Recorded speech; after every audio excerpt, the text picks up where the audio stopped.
IFM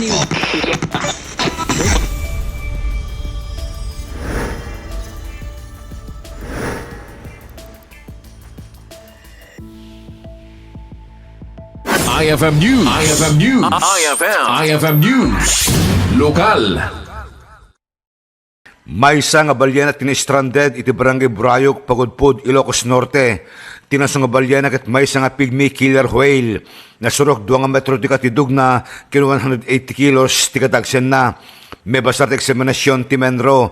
Masakit ti balyena ken adda pay ti nakita nga sugatna.